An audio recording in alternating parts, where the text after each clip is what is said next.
Medications play a role in the treatment of many psychiatric disorders, from anxiety to schizophrenia to ADHD and more. Learn how they can help and what their limitations are in the treatment of mental illness next on Speak Your Mind.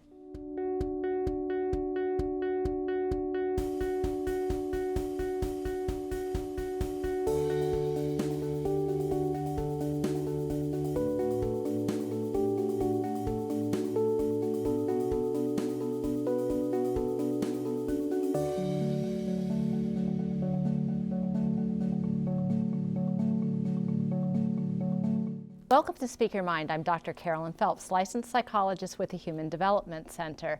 Scientific advances in our understanding of the brain and the brain behavior and brain-mind connections have led to the development of medications that play an important role in the treatment of some mental health problems. And tonight, we're talking about medications in the management of mental health conditions. Our phone lines are open for your questions, so call the numbers on your screen. Locally, dial 218-788-2844 or call toll-free at 1-877-307-8762. We'll be answering your questions throughout the show. Joining me now is Dr. Steve Bauer, the medical director at the Human Development Center, and Dr. Steve Sutherland is the chair of psychiatry at Essentia Health and the medical director of Amber Wing Center for Youth and Family Well-Being. Both are board certified in child, adolescent, and adult psychiatry. So we have a theme tonight. The theme is Doctors Steve. You can't go wrong there. It makes it easy for me. So I think we're going to just dive right in and get started with talking about medications for ADHD. And I think a lot of what I hear when I hear parents expressing concern about whether or not my child has ADHD is, can I just go to my doctor and get medication? Or do I need to have testing before I can get the medication? And Dr. Bauer, what do you prefer with that? Well, that's a great question. I think testing is helpful in many situations, and certainly ADHD, we have a variety of things that can help us understand what specific strengths and weaknesses a child might have. And certainly adolescents and adults also are known to struggle with their attention as well. So I think when we usually see kids first, the history is very important, and sometimes it's so clear that testing isn't absolutely necessary at that time. And as you're aware, Dr. Phelps, the testing locally anyway is a little bit of a delay these days. So depending on how much trouble the child's having, where we are in the school year, those kinds of things, there might be enough evidence to go ahead and use medications initially and see how things respond. But testing, we love testing, and I think Dr. Sutherland would agree that when we can get good testing, we like seeing what those specific information might tell us. And what's your point of view on always medication for ADHD or sometimes medication for ADHD? Well, part of the answer to that folds into Dr. Bauer's response to the prior question, that there really isn't a test for ADHD. We can use testing in part to rule out some of the things that can masquerade as ADHD, or for that matter, be there in addition to ADHD. So things like anxiety disorders, depression, learning disorders, any of these things can look like ADHD for a period of time, and they can coexist with ADHD. So we've got to make sure that we look at those questions thoroughly, which is part of the reason why the workup is variable from person to person. Yep. When it comes to, once you've established that there really is ADHD there, there's no doubt in terms of multiple studies that the most potent treatment for ADHD are the medications for treating ADHD. That's looking at clinical results, looking at distractibility, disorganization, impulse control, some of the core symptoms of ADHD.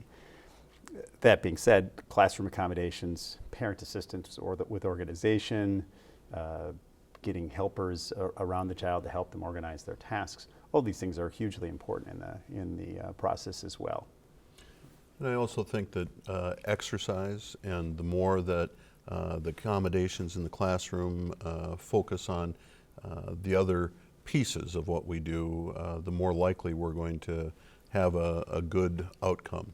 And really what we're talking about with ADHD, and this is what you all were getting at with the testing part, is differentiating between having problems paying attention where inattention or lack of an ability to attend and concentrate and focus your concentration as a symptom of many psychiatric illnesses versus having a specific brain problem that is the problem of attention deficit hyperactivity disorder. Correct, and you add that into the natural variability in terms of how intensely we pay attention to certain things. Depends on what that thing is. So things that have high novelty to them. So we think about the stereotype of the child who loves the new video game. It's novel, it's new, and there's attention in the human brain is at its best when there's something that's novel, and also when there's something fearful. So fear can actually focus, as we all know, can focus our attention at some cost and side effects, you could say. But so how well we focus on anything depends on what that thing is as well. So there's variability. Stimulants are traditionally prescribed for in the treatment of ADHD, but there are non-stimulant medications also. Talk a little bit about the differences in which is more effective for ADHD.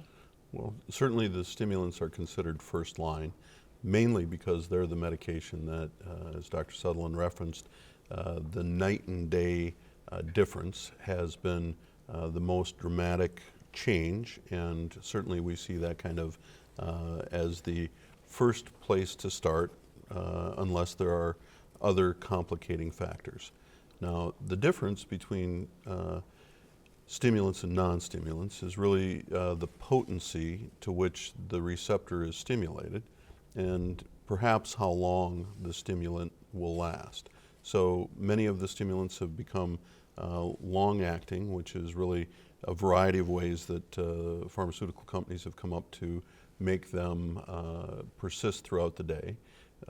And some of the non-stimulant formulations have also been made into longer-acting, but some are short-acting. So there's a variety of features that we know about how long the school day is going to last, when the attention is most necessary, and then other times that it's necessary, because quite often folks who have ADHD symptoms not only have problems in school, but they also have problems socially.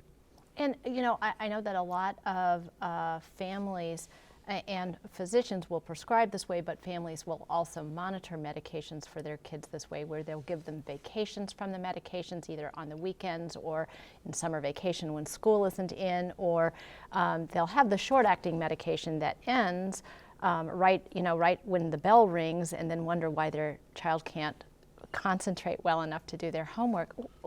What's your take on the medication vacations?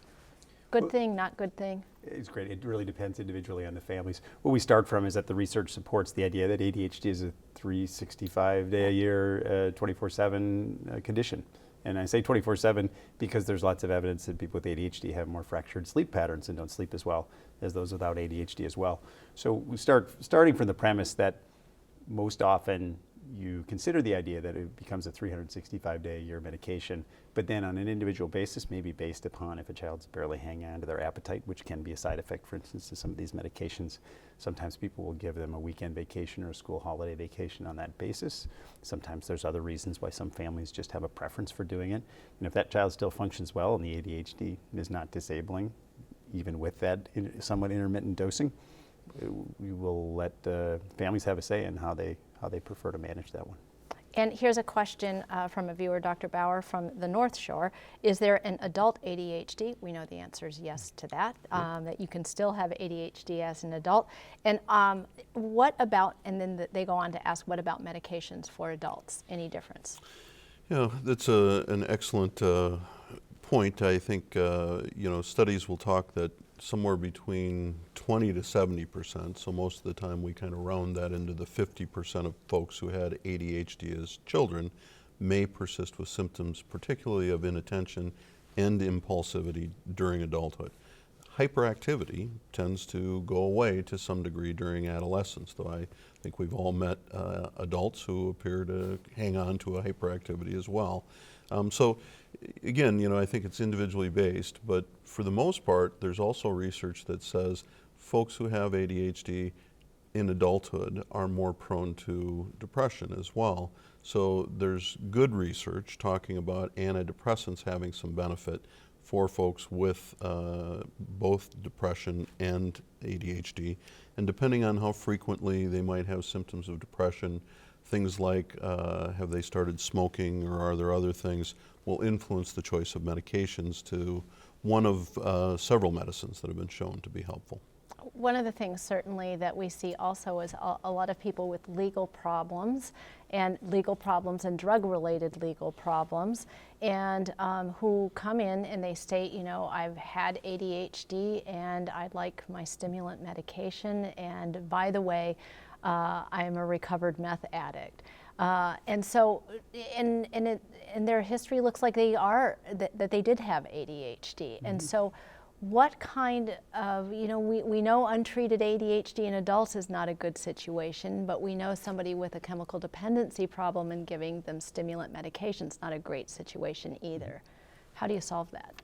Well, I would actually start by backing up to childhood ADHD and looking at the difference between people that have their ADHD treated and the people that go untreated. So if you look at middle school age youth with ADHD, and you divide them up into people that did go through with ADHD treatment and those that did not, the ones that did not get their ADHD treated have at least double the frequency of substance use problems and legal problems, school graduation problems, things like that, as they approach adulthood.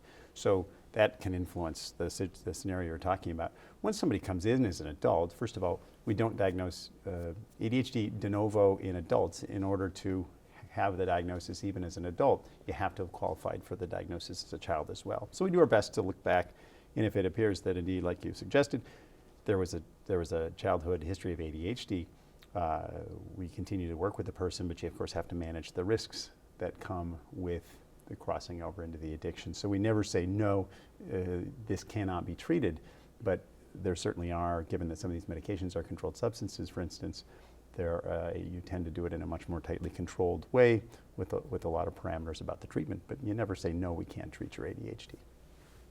And having trust in the person who you're seeing, and I think having a good relationship, I would imagine that makes things a little easier then.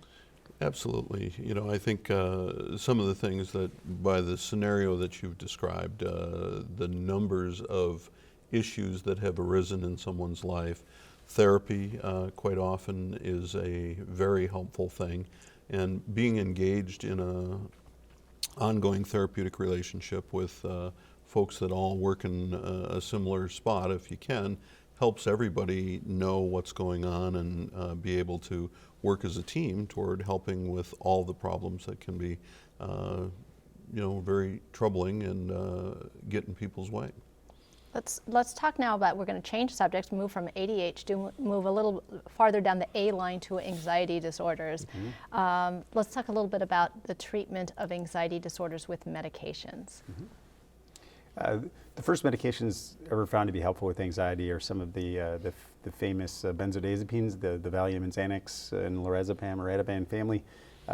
Those are still treatments of choice when you're looking at limited doses for short-term use. Something that in a single dose can help, say, bring a panic attack from being disabling into being calmer and allowing the person to continue to function. That said, treating anxiety in that way has its limits, and we know from lots of good research that if you use that strategy day in and day out, not only does the person develop a tolerance to it, but those medications can also have other complications causing depression, for instance, or increasing the risk of that. So in recent decades, what's been found is that some of the same medicines used to treat depression, so the famous antidepressants, the Prozac, Zoloft, Paxil, Celexa, that family of medications, along with several others, are also become the treatments of choice in terms of medication for the anxiety disorders in most cases. Now, anxiety disorders is, in that situation, it's almost, it's more unthinkable, let's say, to treat that without certain types of psychotherapy that challenge the brain's own adaptation, right? Because we all know from anxiety in all of our lives that when we get anxious, we tend to back off and avoid whatever it was that was making us anxious. The research strongly gives evidence that the best way to treat that is by confronting our fears and finding a way to manage and allow our body to adapt to that situation is something called exposure and response prevention. And so we typically will not treat anxiety disorders at all unless there's also an agreement that we're going to be invoking some of those, that's called cognitive behavioral psychotherapy techniques as well.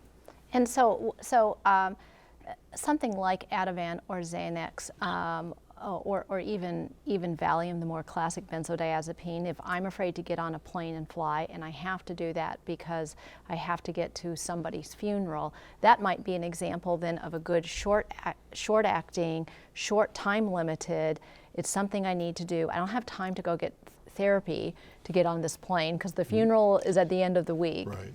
That would be a good example of short-acting. Perfect example. The ability to take the medication prior to getting to the airport, having it be effective for you. Most of the time, panic disorder is one of those things that can be very disabling. And rescue medications have been used for a long time and are fairly effective, particularly if you have a sense of when that's going to come on. Unfortunately, anytime we take a medicine, it takes somewhere between 15 minutes at the earliest to all the way up to 45 minutes after before we've absorbed the medicine, it's gotten to our brain, we've been able to feel the full effect of what the dose is. And so as Dr. Sutherland alluded to earlier, ongoing use of these develops tolerance and some things that make it harder for people to do that. But short-term things like getting on a plane when you haven't done that, people that I give a couple to if they fly frequently, and they can do that reasonably well, and as long as that's the only time they're using them, they still get the benefit of it. And I know in my own work with anxious people, and sometimes they come in and they're so anxious and they're willing to do therapy, but the chitter chatter in their head is so much that they can't participate in therapy meaningfully. And that's where I've really seen in my own patients the use of an antidepressant like a Prozac or a Zoloft helps just turn down the volume in their brain enough so that they can participate and make use of the treatment that they're participating in then. Certainly. Yeah. And I don't think you were arguing against therapy earlier, just when No. time was limiting, right? Yeah, right, All right. Here's a question, Dr. Sutherland, from a woman in Superior. If a person is on anti-anxiety medication, is it harmful to just stop taking it? Well, it's a great question, and it very much depends on which the anti-anxiety medicine is. In terms of harmful, if we have a person who's been on a benzodiazepine, the Valium, Xanax, Ativan, clonazepam, that family of medications, and they've been on it on a daily basis for a period of a long time, which I would qualify as being 6 months or longer. If you are in that scenario and you suddenly stop one of those medications, a benzodiazepine medication, there can be complications, including seizures. That's the most serious thing that pops out in terms of on the side effect list. If you're taking something that's an antidepressant to treat anxiety, something in the Prozac, Zoloft, Celexa, one of those, or Effexor, one of those medications that's in the antidepressant category, and you stop it suddenly, there's nothing dangerous that would happen, although it can be typically quite uncomfortable. Again, if they've been on for a period of time and may feel like they have the flu or something like that. Yep. What about the use of anti-anxiety medications in older people with anxiety, so more sort of senior citizens, 70s on up? Appropriate, not appropriate, and what kind of complications do you see with that then? Well, again, it really depends on the reason that they're getting anxious. And so folks who have daily frequent anxiety, the use of benzodiazepine is really not very helpful because complications include increasing the likelihood of falls. And one of the bigger things, when I was in training, I had a woman who was sure she had dementia because in her little town she'd been living in all her life. She couldn't find her way home from church anymore after years of doing that. And what it really was is she'd been on benzodiazepine so long that it was really interfering with her memory at that point. So it complicates several things in elderly people. And so nursing homes actually have regulation about how long you can use benzodiazepines with folks in that area. So it makes good sense to really think about what it is that we're trying to accomplish. There are people who are in various stages of dementia where it still is effective to use a benzodiazepine once in a while to help with combativeness or those kinds of things. But it's typically, again, not something that we're going to do every day frequently if we can help. Let's move on to the next letter in the alphabet, bipolar disorder. So yeah, I've got this. You see, we're at the B's. It's going to be a long night before we get to the Z's, people out there. So bipolar disorder, generally a disorder that we think of for the most part of you're going to need to have some medication here. It's a little different from milder depression or anxiety where maybe you could just go to therapy. But with bipolar disorder, we're thinking you're going to be on medication. I'm assuming I'm correct in saying that, Dr. Sutherland? Well, yes, although that doesn't mean it's not without its controversy based on the diagnosis of bipolar disorder. So bipolar disorder, which historically was called manic depression, actually the treatment of that with medication predates treating anxiety or depression with medication. Lithium was one of the first couple of psychiatric medications to ever be discovered as useful by a doctor in Australia who found that the lithium salts at that point were very helpful in controlling the symptoms of mania, which brings to the controversy part, which is that bipolar disorder, the classic version of bipolar 1 as it's called, or manic depression, exists when a person has a history of a manic episode, which really is our guide in terms of medication. Once a person has had a manic episode in which they have all of those elevated and not only having insomnia but not needing sleep, has a lot of those symptoms together. At that point, the person is considered to be at risk for future episodes of mania throughout their life. Those are the scenarios where medications like lithium, Depakote, Tegretol, Zyprexa, some of these medications are used, and you're taking a risk by not taking ongoing maintenance treatment with the medication. However, there's other forms of bipolar 2, or in some cases, somebody who's been diagnosed with bipolar disorder who may not actually have the condition, where it's very much an option to be off of medication, and many people successfully are off of medication in those scenarios. So once again, it really depends on that person's circumstances and their history. And here's a question from a woman in Duluth who calls in to say, if a person has tried many medications that haven't worked, how do you feel about ECT? Well, ECT, got a very negative reputation from a lot of movies that made it seem pretty barbaric, and I think there was a time where it was a lot harder to convince people that this is a very therapeutic and useful treatment. It's been demonstrated to be very effective both in bipolar and psychotic depression, and folks have become more aware and skilled at doing ongoing, or what we call maintenance ECT, for more severe kinds of problems, particularly when people don't tolerate medications. There are lots of medications, the ones Dr. Sutherland mentioned, that are helpful, but quite often produce lots of side effects. And when people have infrequent bouts with either mania or depression, sometimes it makes more sense for them to have ECT or something like a more as-needed treatment.